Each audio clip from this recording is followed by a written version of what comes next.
Okay, तो चलो, AI की डेफिनेशन क्या है? सबसे पहले तो एआई की definition, AI refers to the simulation of human intelligence in machine. इसका मतलब क्या होता है कि ह्यूमन के पास जो भी इंटेलिजेंस है ना, उसको मशीन में डालने की जो भी प्रोसेस है उसको क्या बोलते हैं? एआई। उसका मतलब क्या कि मशीन के पास खुद का इंटेलिजेंस होगा और वो कुछ हमारे जैसे ही देखेगा, सीखेगा। ओके, अब नेक्स्ट स्लाइड पे जाते हैं। नेक्स्ट स्लाइड क्या है? Major areas. ओके, मीन्स कि जो बड़े बड़े एरियाज एआई एआई के, वो कौन से है? तो सबसे पहला है स्पीच रिकॉग्निशन। ये कल का ही हम रिवाइज कर रहे हैं तो ज्यादा इसमें डीप नहीं जा रहा हूँ। स्पीच रिकॉग्निशन मतलब हम जो भी बोलते हैं उसको क्या करेगा? मशीन रिकॉग्नाइज करेगा और उसके हिसाब से वो अपने कमांड लेगा। ओके, जैसे हम सीरी, बिक्सबी, गूगल असिस्टेंट, एलेक्सा, ऐसे सब स्मार्ट डिवाइसेस यूज करते हैं, स्मार्ट असिस्टेंट यूज करते हैं, तो वो क्या करते हैं? हमारी स्पीच को रिकॉग्नाइज करते हैं और उसके हिसाब से वो कमांड लेते हैं कि मेरे को क्या करना है। उसके बाद दूसरा वाला एरिया है वो क्या है? Natural language processing. Natural language processing मतलब क्या होता है? एनएलपी। मतलब एआई और ह्यूमन के बीच का जो इंटरफेस है ना, वो नेचुरल लैंग्वेज में प्रोवाइड करेगा। उसका मतलब क्या है कि हम जो लैंग्वेज बोलते हैं, हमारी जो खुद की लैंग्वेज है, नेचुरल लैंग्वेज। आपको पता होगा कि अभी गूगल असिस्टेंट हिंदी में भी आ गया है और गुजराती में भी आ गया है। उसका मतलब क्या कि जो गुजराती लोग हैं या फिर जो हिंदी लोग हैं, उसको ऐसा नहीं है कि उसकी नेचुरल लैंग्वेज के अलावा इंग्लिश में जाके उसके उससे बात करनी होगी। तो वो जो नेचुरल लैंग्वेज हमारे और मशीन के बीच का जो इंटरफेस होगा ना, वो किससे प्रोवाइड होगा? नेचुरल लैंग्वेज से। तो वो एक मेजर एरिया है एआई का। तीसरा है computer vision. Okay, computer vision मतलब हम जो देखते हैं और समझते हैं कि इसको कंप्यूटर बोलते हैं, इसको माउस बोलते हैं, इसको कीबोर्ड बोलते हैं, सेम चीज हमने किस में इम्प्लीमेंट की? मशीन में। तो मशीन देख सके और वो समझ सके कि ये कंप्यूटर है, ये माउस है, ये कीबोर्ड है, और उसमें से नया कुछ सीख सके। मतलब कि अगर कोई हम देखते हैं चीज, अगर वो वॉकिंग है, रनिंग है, या फिर मीन्स स्टडी है, तो हमें पता चल जाएगा कि क्या है वो। मतलब रन कर रही है या फिर वहां पे ही खड़ी है। तो ऐसे ही कंप्यूटर देख के समझे कि ये बंदा अगर रन कर रहा है या फिर वहीं पे ही खड़ा है। ओके, तो उसको बोलते हैं कंप्यूटर विजन। हमने देखा होगा कि गूगल लेंस पे हम क्या करते हैं? हमारा फोन का कैमरा ओपन करके हम क्या करते हैं? कोई फोटो खींचते हैं तो उसमें से वो क्या करता है? टेक्स्ट एक्सट्रैक्ट कर लेता है। सबसे बड़ी एप्लीकेशन कंप्यूटर विजन की क्या? कि हम कोई भी इमेज और डॉक्यूमेंट में से क्या कर सकते हैं? टेक्स्ट जो भी होता है उसको एक्सट्रैक्ट कर सकते हैं। ओके, नेक्स्ट वाली स्लाइड। एप्लीकेशंस ऑफ एआई, ये बताने की, सॉरी, ड्रॉबैक्स ऑफ एआई। कल हमने एक ही ड्रॉबैक आई थिंक डिस्कस किया था, बाकी सब छूट गए थे, वो न्यूरल नेटवर्क में चले गए थे ना, इसलिए। सबसे पहला डिस्कस किया था, वी कांट ट्रस्ट 100%। क्यों? हम 100% एआई पे क्यों ट्रस्ट नहीं कर सकते? तो मैंने आपको बताया था कि न्यूरल न्यूरल नेटवर्क पूरा होता है, वो किससे बना होता है? अलग अलग न्यूरॉन से। ओके, और उसके अलग अलग लेयर से बना होता है। तो उसको हम क्या प्रोवाइड करते थे? डेटा प्रोवाइड करते थे। तो डेटा को एआई के टर्म में क्या बोलते हैं? सैंपल।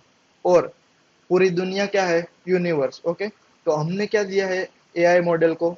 एक छोटा सा सैंपल, मतलब हमारा डेटा, कि जिसके ऊपर वो क्या हो सके? ट्रेन हो सके।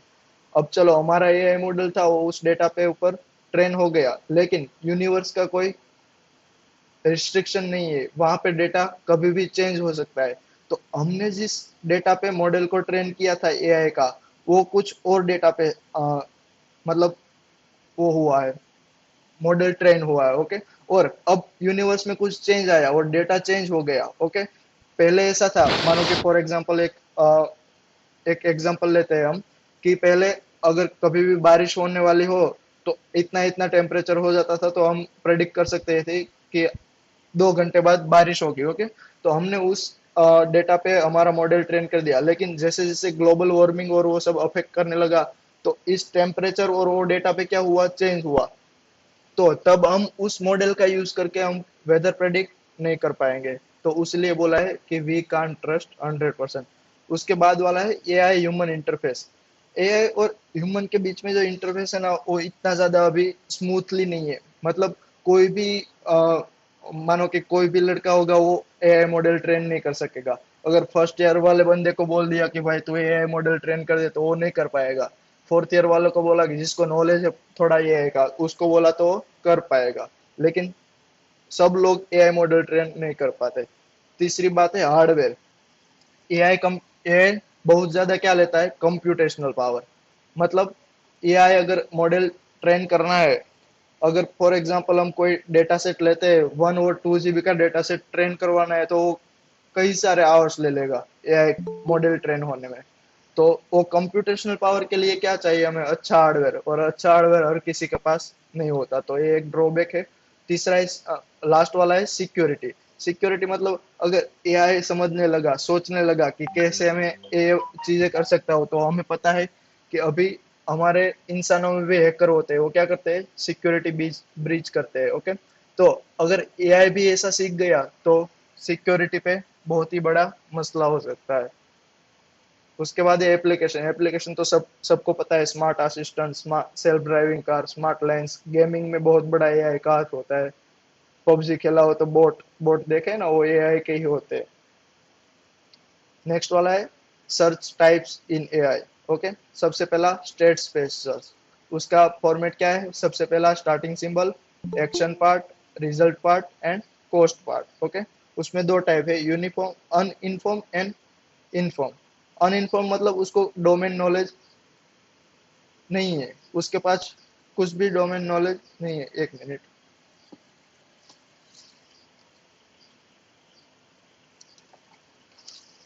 यहाँ पे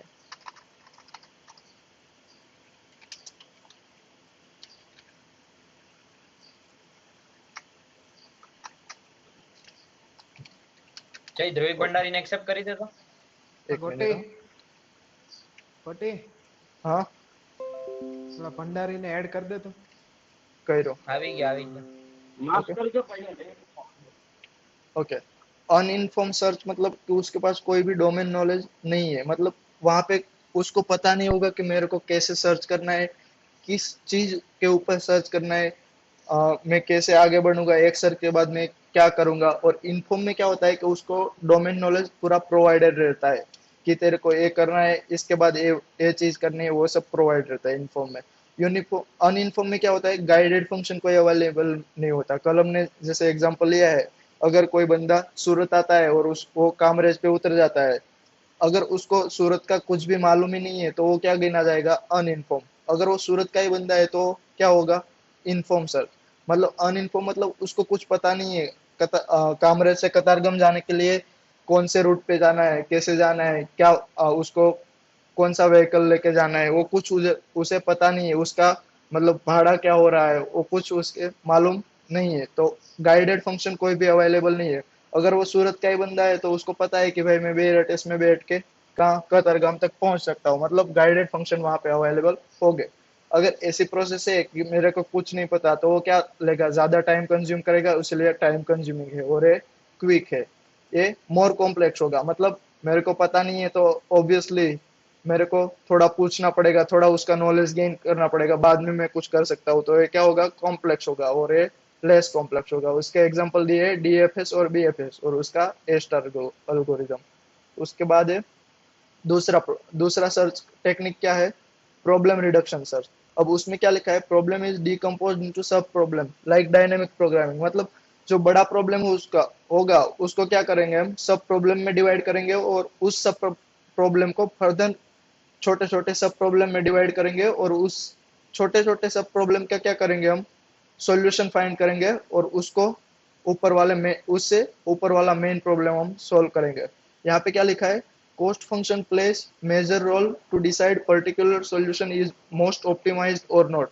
मतलब कोस्ट फंक्शन जो हमने देखा था या स्टेट स्पेस सर्च में, ए कोस्ट फंक्शन, तो वो इस वाले सर्च में क्या करता है, मेजर रोल प्रोवाइड करता है। मतलब कि अगर नीचे वाले सॉल्यूशन में कोई कोस्ट में थोड़ा सा भी इंक्रीमेंट आया, तो वो क्या पूरे पूरे मेन प्रॉब्लम को अफेक्ट करेगा। पता चला। उसके बाद है ट्री सर्च। ट्री सर्च में क्या होता है, decision made on present will affect the future. मतलब चेस का एग्जांपल हम लेते हैं, तो पहली ही चाल में हमने घोड़े को बाहर रख दिया, तो ऐसा हो सकता है कि वो फ्यूचर को अफेक्ट करे। दूसरी चाल में हमने घोड़े को उस सामने वाले के जो भी प्यादा है उसके पास ले लिया, तो फ्यूचर में ऐसा हो सकता है कि हमारा हमारा घोड़ा मर सकता है और धीरे धीरे हमारा राजा भी, किंग भी चेकमेट हो सकता है। ओके, तो क्या है, डिसीजन मेड ऑन प्रेजेंट, मतलब अभी जो हमने डिसीजन लिया है वो क्या करेगा, फ्यूचर को अफेक्ट करेगा। ओके, अब नेक्स्ट है प्रोडक्शन सिस्टम। ये आज का नया टॉपिक है, ये हमने कल डिस्कस नहीं किया था। अब प्रोडक्शन सिस्टम क्या होता है? Production system is the software or we can say process that implement some AI। मतलब उसका मतलब क्या, कि प्रोडक्शन सिस्टम एक सॉफ्टवेयर और एक प्रोसेस है जो क्या करता है, एआई इंप्लीमेंट करता है, मतलब आर्टिफिशियल इंटेलिजेंस इंप्लीमेंट करता है। तो कैसे, यहाँ पे दिया है सिचुएशन गिव्स एक्शन, मतलब that means situation rules action. कोई भी सिचुएशन खड़ी होती है तो उसके बाद क्या होती है, उसके ऊपर एक्शन होती है।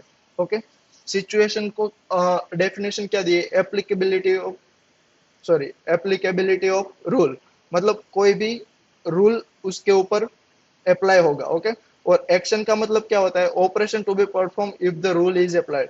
अब फॉर एग्जांपल लेते हैं, सिचुएशन क्या है, एग्जाम है। ओके, एग्जाम में हमें क्या करना है, पास होना है, और हमने एक्शन क्या की, या तो स्टडी करो, आप स्टडी होके पास हो, या फिर चीट करके पास हो। हमें क्या करना है, एग्जाम को पास करना है, तो उसके लिए एक्शन क्या होगी, ये थी सिचुएशन हमारी। सिचुएशन आई तो हमें कुछ एक्शन करने की जरूरत पड़ी, एक्शन क्या होगी, या तो स्टडी करी हमने या फिर चीट करके, लेकिन पास हो गए। तो ये हुआ प्रोडक्शन सिस्टम। कोई डाउट प्रोडक्शन सिस्टम में? नो। हाँ हाँ हाँ, सिचुएशन ની ડેફિનેશન નો સમજાણે। ओके, सिचुएशन મને બી मतलब એ જ નહીં સમજાયું. रियल लाइफ में कोई भी सिचुएशन ऊभी થાય बरोबर, कोई भी सिचुएशन खड़ी होती है तो हम क्या करते हैं, उसके ऊपर कुछ रूल अप्लाई करके उस सिचुएशन का हल निकालने की कोशिश करते हैं। तो यहाँ पे क्या किया है, एप्लीकेबिलिटी ऑफ रूल, मतलब हम रूल इसके जिसके ऊपर अप्लाई कर सके वो क्या होती है, सिचुएशन। पता चला? સમજી ગયો. બરાબર. રેડી. हेलो, हाँ हाँ ओके, ये हुई प्रोडक्शन सिस्टम। ओके, अब नेक्स्ट स्लाइड है, उसमें टाइप्स ऑफ, अब एआई में टाइप्स ऑफ प्रोडक्शन सिस्टम होते हैं। उसमें फर्स्ट टाइप क्या है, कम्यूटेटिव। कम्यूटेटिव का मतलब क्या है, कि ए स्टार बी से कोई भी ऑपरेशन करेंगे, हम स्टार की जगह कोई भी ऑपरेशन रखेंगे, वो क्या होता है, उसका अगर हम ऑपरेंड का ऑर्डर चेंज कर दे तो भी उसका रिजल्ट चेंज नहीं होगा। ये सिंपल मैथ्स में हमें आ गया है, डिस्क्रीट मैथमेटिक्स में कम्यूटेटिव प्रॉपर्टी क्या होती है, ए स्टार बी, यहाँ पे कोई भी मानो कि या तो मल्टीप्लीकेशन ले लो या फिर प्लस ले लो, ए प्लस बी और बी प्लस ए दोनों क्या होगा, सेम होगा। ए स्टार बी और बी स्टार ए क्या होगा, सेम होगा। तो ये एक टाइप की प्रोडक्शन सिस्टम है। इसमें कोई डाउट कम्यूटेटिव में? હા, એટલે એ અને બી એટલે સિચ્યુએશન અને ઓલું થાય। શું? કયું? આપણે એ સ્ટાર બી લખ્યું બરાબર, હા, તો આ એ અને બી શું ધરાવે આમાં એઆઈ માં? એ હા, એ અને બી શું હશે અહીંયા, ઈ તો મને પાકો ખ્યાલ નથી, પણ આપણે આગળનું જે જોયું કે સિચ્યુએશન અને એક્શન, બરોબર, તો આમાંથી આપણે હા સિચ્યુએશન અહીંયા એ અને બી ની જગ્યાએ મૂકીએ કે એ અને બી જો બે સિચ્યુએશન હશે અને વચ્ચે કોઈ પણ ઓપરેશન હશે, તો કોઈ પણ બે સિચ્યુએશન કઈ બે માંથી એક આગળ લખીએ કે એક પાછળ લખીએ, એનો કોઈ ઓર્ડર ડિફરન્સ નહીં કરે અહીંયા। Okay okay, okay. બીજા કોઈને डाउट? ના. ओके, नहीं। नेक्स्ट है मोनोटोनिक रीजनिंग। अब मोनोटोनिक रीजनिंग की डेफिनेशन क्या है, all conclusion are still valid after adding more information to the existing system. अब यहाँ पे एग्जांपल लेके ही समझाता हूँ कि एग्जिस्टिंग सिस्टम हमारी क्या थी, 2 + 2 = 4। ओके, ये थी हमारी एग्जिस्टिंग सिस्टम। अब हमने हमें ऐसा लगा कि हमारी एग्जिस्टिंग सिस्टम में कुछ बदलाव लाना है, तो हमने क्या किया, 2 * 10 = 20 कर दिया, और 10/2 और =5, इतना सेंटेंस हमने क्या किया, ऐड किया। लेकिन इसके ऐड होने पे इस पे कोई चेंजेस पड़ेगा? हेलो, नहीं नहीं पड़ेगा ना, तो उसको बोलते हैं नहीं। Monotonic reasoning. मतलब कंक्लूजन जो भी निकाला है हमने, ये क्या था हमारा એકવાર પાછું कंक्लूजन। રિપીટ કરો. ગોટી ગોટી એકવાર પાછું રિપીટ કરો. हाँ, all conclusion are still valid after adding more information to the system। मतलब ये हमारी सिस्टम थी। ओके, 2 + 2 = 4। हमने क्या किया कि मोर इंफॉर्मेशन उसमें ऐड किया, वो इंफॉर्मेशन क्या थी, 2 * 10 = 20 और 10/2 = क्या 5, मतलब 2 का हमने यूज किया। ऐसा नहीं है कि यही वाली इंफॉर्मेशन आपने ऐड करनी है, आप कोई भी इंफॉर्मेशन ऐड कर सकते हो, लेकिन यहाँ पे हमने 2 का यूज किया था मेन सिस्टम में, तो हमने यहाँ पे भी 2 का यूज करके कोई भी इंफॉर्मेशन ऐड की। इस वाली इंफॉर्मेशन को ऐड होने पे इस पे कोई फर्क पड़ेगा? मतलब अगर ए वाला सेंटेंस आया तो ऐसा तो नहीं है ना कि 2 + 2 = 5 हो जाएगा, ऐसा तो नहीं बनेगा ना, नहीं। तो क्या हुआ, एग्जिस्टिंग सिस्टम जो भी है ना, उस पे हमने जो भी कंक्लूड किया है, कि हमारे जो भी कंक्लूजन है, कि जैसे कि एक कंक्लूजन था हमारा कि 2 + 2 = 4, तो वो कोई एक्स्ट्रा इंफॉर्मेशन ऐड होने पे चेंज नहीं होगे, तो उसको क्या बोलते हैं, मोनोटोनिक रीजनिंग। कोई डाउट? नहीं, क्लियर एकदम। Nice clear. ओके। अब सेम क्या है, नॉन मोनोटोनिक रीजनिंग। ओके, तो उसमें क्या है, इसका पूरा का पूरा उल्टा। यहाँ क्या लिखा है, conclusion can be invalidate by adding more information to the existing system. तो इसका एग्जांपल हम लेते हैं, मानो कि हमने ऐसा कोई वेरिएबल डिफाइन किया है हमारे सिस्टम में, इंट a = 10। ओके, अब हम क्या करते हैं, ये हमारा क्या था, इनिशियल सिस्टम, एग्जिस्टिंग सिस्टम जो भी था वो था। अब हमने क्या किया, नई इंफॉर्मेशन ऐड की। इंफॉर्मेशन में क्या किया हमने, a = a-10। तो ए वाली इंफॉर्मेशन ऐड होने पे इस पे अफेक्ट होगा? तो क्या होगा, ए वाले जो भी कंक्लूजन है वो हमारा क्या हो जाएगा, रॉन्ग हो जाएगा। एक सिंपल एग्जांपल दे रहा हूँ, तो इसमें पता चला। यस। ओके, किसी को डाउट? नहीं। डाउट हो तो बोलो। हाँ મને છે મને મોટી हाँ, આ એક્ઝામ્પલ વાળું કરાય ને કર आवड़ुआ। हाँ ओके, हमने एक वेरिएबल डिफाइन किया, उसको वैल्यू क्या दी, 10। ओके, ए थी हमारी एग्जिस्टिंग सिस्टम। ओके, अब हमने क्या किया, उसमें एक और सेंटेंस ऐड किया कि क्या a = a-10। तो अब ए हमारा कंक्लूजन था, मतलब एग्जिस्टिंग सिस्टम, इस ए क्या था, कंक्लूजन। तो यहाँ पे ए की वैल्यू क्या थी, 10, लेकिन ए वाली इंफॉर्मेशन ऐड करने पे ए की वैल्यू क्या हो जाएगी, a = a-10, मतलब क्या हो जाएगी, 0। तो एग्जिस्टिंग सिस्टम जो भी थी उसको अफेक्ट किया ना हमने, कोई भी इंफॉर्मेशन ऐड हुई तो एग्जिस्टिंग सिस्टम क्या हुई, अफेक्ट हुई। तो उसका मतलब क्या, कि वो है नॉन मोनोटोनिक रीजनिंग। डाउट? તો આ વાળું જે છે એ ઉપર નામ એડ કરવી हाँ, બરોબર તો એ નોન મોનોટોનિક થઈ જાય ને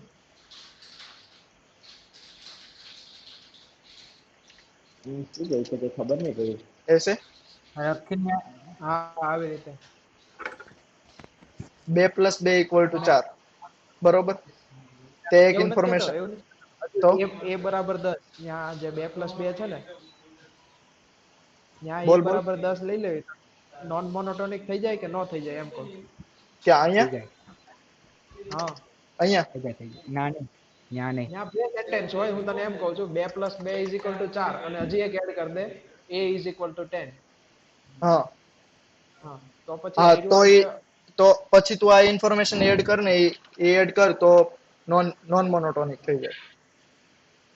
હા તો બસ એમ કર સમજાણું? કોઈ પણ કન્ક્લુઝન હોય અને આપણે એક્સ્ટ્રા ઇન્ફોર્મેશન એડ કરીને કન્ક્લુઝન વાયોલેટ થાય એટલે શું થાય, નોન મોનોટોનિક રીઝનિંગ। વાયોલેટ ન થાય તો શું, મોનોટોનિક રીઝનિંગ। મોનોટોનિક બરોબર? કોઈ શક? ઓકે ના રેડી. પ્રોડક્શન સિસ્ટમની કોઈ ડેફિનેશન શક શું નહીં શું? પ્રોડક્શન સિસ્ટમની ડેફિનેશન શું હતી? પ્રોડક્શન સિસ્ટમ એટલે શું, કે એઆઈ ઇમ્પ્લિમેન્ટ કરે એવી પ્રોસેસ અથવા તો સોફ્ટવેર કે જે શું કરે, એઆઈ ને ઇમ્પ્લિમેન્ટ કરે।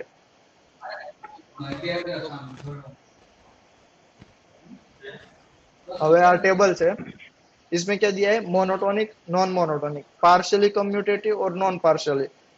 एक्चुअली पार्शियली और नॉन पार्शियल में मेरे को ज्यादा पता नहीं चला था जब सर ने पढ़ाया था। तो यहाँ पे मैं क्या करता हूँ, मोनोटोनिक उसमें क्या है, थियोरम। थियोरम मतलब कोई भी थियोरम प्रूव हुआ है, मानो कि ले लेते हैं पाइथागोरस का। पाइथागोरस जो भी थियोरम प्रूव हुआ है वो क्या है, मोनोटोनिक। मोनोटोनिक मतलब अब कोई भी ज्यादा कुछ भी इंफॉर्मेशन ऐड होगी तो थियोरम क्या चेंज होगा, नेवर। थियोरम चेंज नहीं होगा। पाइथागोरस का थियोरम क्या था, एक minute,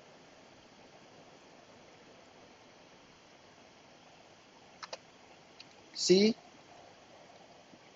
race to 2 equal to A raise to 2 plus B raise to 2, ऐसा था, स्क्वायर रूट था ना। હા બરોબર જ છે. બરોબર જ છે. ओके, तो ये था पाइथागोरस का थ्योरम। ओके, अब हम यहाँ पे सी, ए या बी, ओके, ए क्या है हमारे, मतलब साइड्स है हमारी। अब ऐसा कुछ आया, ये था हमारा मेन थियरम पाइथागोरस का कि c square is equal to A square plus B square. अब कुछ और एक थियरम आता है या फिर कुछ एक्स्ट्रा इंफॉर्मेशन आती है कि ए वाला प्रूव होगा कि नहीं थियरम से। तो थियरम से प्रूव होता है कि नहीं वो एक्स्ट्रा इंफॉर्मेशन पे डिपेंड करता है कि थियरम से ये ए वाली इंफॉर्मेशन प्रूव होगी कि नहीं। लेकिन थियरम चेंज कभी भी नहीं होता। जब उसने डिफाइन किया पाइथागोरस ने कि ए वाला थियरम है, तो थियरम तब से कभी भी चेंज नहीं हुआ। मतलब ऐसा नहीं हो गया कि सी स्क्वायर की जगह 2c हो गया और ए यहाँ पे A square plus B square हो गया। ऐसा ऐसा नहीं हुआ कि 2c equal to A square plus B square. मतलब थियरम इंफॉर्मेशन कितनी भी आ जाए फिर भी चेंज नहीं होता। पता चला? હા. डाउट? ના ના ના ओके, अब है रोबोट नेविगेशन। मतलब रोबोट को हम क्या करते हैं, नेविगेट करते हैं। वो क्या है, नॉन मोनोटोनिक। मतलब कुछ एक्स्ट्रा इंफॉर्मेशन आएगी तो क्या होगा, उसमें चेंज होगा। कैसे, अब मानो कि हमने एक गेम बनाई, ओके, उसमें एक घर बनाया और उसमें एआई का पाथ फाइंडिंग सिस्टम लगाया। मतलब वो प्लेयर क्या कर सकता है, उसमें दो कमरे हैं, एक दरवाजा है जो कि घर के बाहर जाता है। तो घर से लेके कमरे तक, दो कमरे तक, वहां का हमने क्या किया है, पाथ डिफाइन किया है। ओके, तो रोबोट के नेविगेशन कहाँ कहाँ तक हुआ, एक कमरे से दूसरे कमरे तक, दूसरे से पहले तक, और दोनों कमरे से बाहर वाले रास्ते, दरवाजे तक। ओके, तो ये था हमारा रोबोट नेविगेशन। लेकिन अब हमने क्या किया, एक और तीसरा कमरा ऐड किया। ये क्या है, एक्स्ट्रा इंफॉर्मेशन। अब तक का क्या था, एग्जिस्टिंग सिस्टम। ओके, कि दो कमरे थे और एक बाहर जाने वाला रास्ता। तो रोबोट क्या कर रहा था, दो कमरे में जा सकता था और बाहर जा सकता था।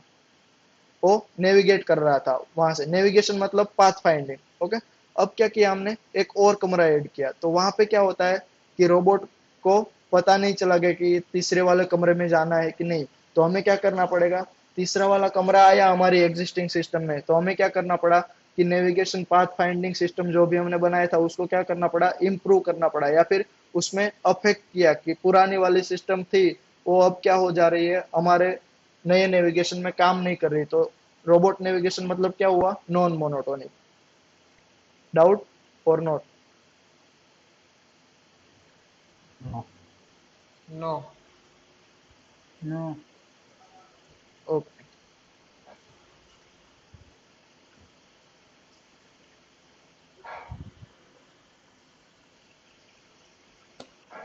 अब एक केमिकल रिएक्शन, वो क्या होते हैं, मोनोटोनिक। मोनोटोनिक मतलब वो चेंज नहीं होती। अब केमिकल रिएक्शन और एक बैक ग्रामर था या फिर बैक जामर था, वो मेरे को मालूम नहीं है। इन दोनों में मेरे को भी समझ नहीं पड़ा था जब सर ने पढ़ाया था ना तब। तो ये मैं કેમિકલ भी, રિએક્શન તો हाँ बोलो નોન बोलो। મોનોટોનિક નો થઈ શકે. શું? આ કેમિકલ રિએક્શન છે, કેમિકલ હા, રિએક્શન એ નોન મોનોટોનિક નો થઈ શકે. એટલે જ મેં કીધું ને, મને ખબર નથી પડી.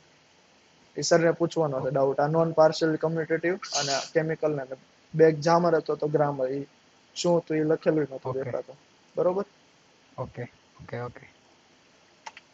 ઓકે, તો અહીંયા સુધી ક્લિયર બધા? હા. Okay, clear. નેક્સ્ટ છે BFS. BFS, breadth first search. Okay, breadth first search data structure में पढ़ा था ना? હા. હા હા ओके, बीएफएस का मतलब क्या होता है, ब्रीथ फर्स्ट सर्च। अब जैसे हमने अनइन्फॉर्म सर्च पढ़ा था, तब देख देखा था कि उसके एग्जाम्पल में क्या था, बीएफएस था। उसका मतलब क्या, कि बीएफएस एल्गोरिदम को कोई पता नहीं चलेगा, पता नहीं होता कि कैसे मेरे को जाना है और किस के ऊपर मेरे को काम करना है। ओके, मतलब अगर एक ग्राफ है तो उसको नहीं पता होगा कि कौन सा ग्राफ मेरे को आएगा, मतलब डोमेन नॉलेज उसके पास क्या होगा, नहीं होगा, इसलिए क्या बोलते हैं उसको, अनइन्फॉर्म सर्च बोलते हैं। दूसरा, कि वो क्या होता है, एफआईएफओ, मतलब जब भी डेटा स्ट्रक्चर बीएफएस ट्रावर्सिंग करता है तो डेटा स्टोर करने के लिए क्या यूज करता है, क्यू यूज करता है। और क्यू का नेचर क्या है, कि फर्स्ट इन फर्स्ट आउट, मतलब जो भी डेटा पहले आया होगा क्यू में वो क्या होगा, सबसे पहले निकल जाएगा बाहर। तो ये क्या होता है, क्यू। उसके बाद क्या है, शेलो नोड। शेलो नोड मतलब क्या, कि उसका एग्जांपल सीधा देता हूँ, कि जीरो जीरो के बाद हम क्या ट्रावर्स करते हैं, उसके नजदीक वाले नोड। ओके, या तो 3 करेंगे या तो 1 करेंगे। ओके, नजदीक वाला तो वन हो। अब इसके बाद क्या आ जाएगी, 3 के नजदीक वाले नोड हम ट्रावर्स करेंगे। ऐसा नहीं कि 0 के बाद 3 गए, 3 के बाद 4 गए, 4 के बाद 6, मतलब पूरी डेप्थ तक चले गए। शेलो मतलब गुजराती में क्या होता है, छीछरू, मतलब ઊંડું नहीं જવાનું બહુ, છીછરું જેટલું દેખા તો એ બધું લઈ લેવાનું, બરોબર। तो शेलो नोड मतलब क्या એટલે हुआ, time- नजदीक वाले नोड हो गए ना, उसको हम ट्रावर्स करेंगे सबसे पहले। पता चला शेलो नोड में। હા हाँ। ओके, अब एक कंप्लीट सर्च। कंप्लीट सर्च मतलब उसको जो भी ग्राफ या ट्री दिया गया है तो वो पूरे सारे के सारे नोड को क्या करेगा, ट्रावर्स करेगा। ऐसा नहीं कि 2 को छोड़ दिया, उसको नहीं ले लिया लिया इसमें, ऐसा नहीं होता, कि पूरे के पूरे ट्री को ट्रावर्स करेगा। ओके, और यहाँ पे टाइम कॉम्प्लेक्सिटी दी है, डीएस में हमने पढ़ा था कि order of V plus E. V क्या है, नंबर ऑफ नोड्स, और E Vector. Number of edges. And हाँ। और एआई में उसकी टाइम कॉम्प्लेक्सिटी क्या होती है, बी रेस टू डी। अब बी क्या है, ब्रांच फैक्टर, एंड डी क्या है, डेप्थ फैक्टर। ब्रांच फैक्टर क्या होता है, कि नंबर ऑफ इनकमिंग लाइंस। यहाँ पे तो अनडायरेक्टेड अनडायरेक्टेड ग्राफ है, तो ये दोनों लाइन क्या हुई, जीरो के लिए इनकमिंग भी हुई और आउटगोइंग भी हुई। ओके, तो नंबर ऑफ इनकमिंग लाइन वो क्या होता है, ब्रांच फैक्टर। पता चला। हाँ। હા ओके, और डेप्थ फैक्टर हाँ। क्या होता है, कि स्टार्टिंग मानो कि मैंने जीरो लिया। ओके, उसके बाद मैंने क्या किया, 3 और 1 को ट्रावर्स किया। अब मैं क्या कर रहा हूँ, 3 को ट्रावर्स कर रहा हूँ, तो 3 का डेप्थ फैक्टर क्या होगा, स्टार्टिंग नोड से जो भी शुरू किया था हमने, या 3 से स्टार्टिंग नोड तक पहुंचने के लिए मेरे को कितनी एजिस चाहिए होगी, तो ए वाली एक, तो इसकी डेप्थ क्या हुई, एक। अगर सेम टू में 4 के लिए देखूं तो 4 का डेप्थ क्या होगा, 1 एंड 2, तो वो क्या होता है, डेप्थ फैक्टर। पता चला। हाँ।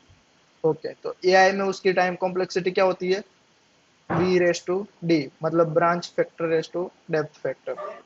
और यहाँ पे डीएस में क्या थी, number of node plus edges, order of number of node plus edges. Example लेना है, હા बीएफएस ट्रावर्सिंग कैसे करता है, एग्जांपल लेना है। ले लो હા લેવું છે ओके, तो ये हमारा ग्राफ दिया हुआ है। ओके, इसको हमें क्या करना है, ट्रावर्स करना है। तो सबसे पहले हम ट्रावर्स कहाँ शुरू करेंगे, कोई भी एक नोड ले लो। यहाँ पे मैं क्या ले रहा हूँ, जीरो। यहाँ पे मैंने क्या लिया, सबसे पहला नोड क्या है, जीरो। ओके, तो ए वाला, इसको एक पूरा क्या है, क्यू है मेरा।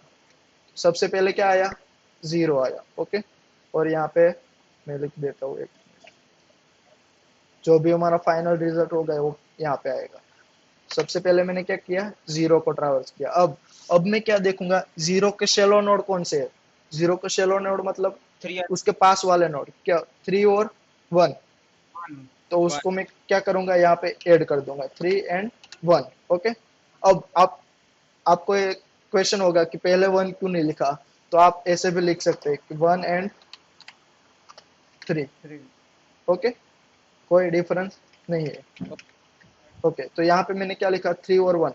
अब मैं देख रहा हूँ कि जीरो का काम यहाँ पे क्या हुआ, खत्म हो गया, मतलब जीरो मैंने यहाँ पे लिख दिया, तो जीरो का काम क्या हुआ, खत्म। तो क्यू में क्या होता है, जो सबसे पहले आया होता है वो क्या होता है, सबसे पहले जाएगा, तो यहाँ पे से क्या होगा, 0 निकल जाएगा, आउट। 3 और 1 क्या हो गए, एक एक स्टेप आगे आ जाएंगे, तो यहाँ पे क्या होगा 1, यहाँ पे ब्लैंक। समझ पड़ा यहाँ तक, कोई डाउट? नो। नो। नहीं। ओके, अब क्या करेंगे हम, सबसे पहला एलिमेंट अब कौन सा है क्यू में, 3। 3। 3। ओके, तो अब 3 के जितने भी शेलो नोड होंगे ना वो हम लिख देंगे।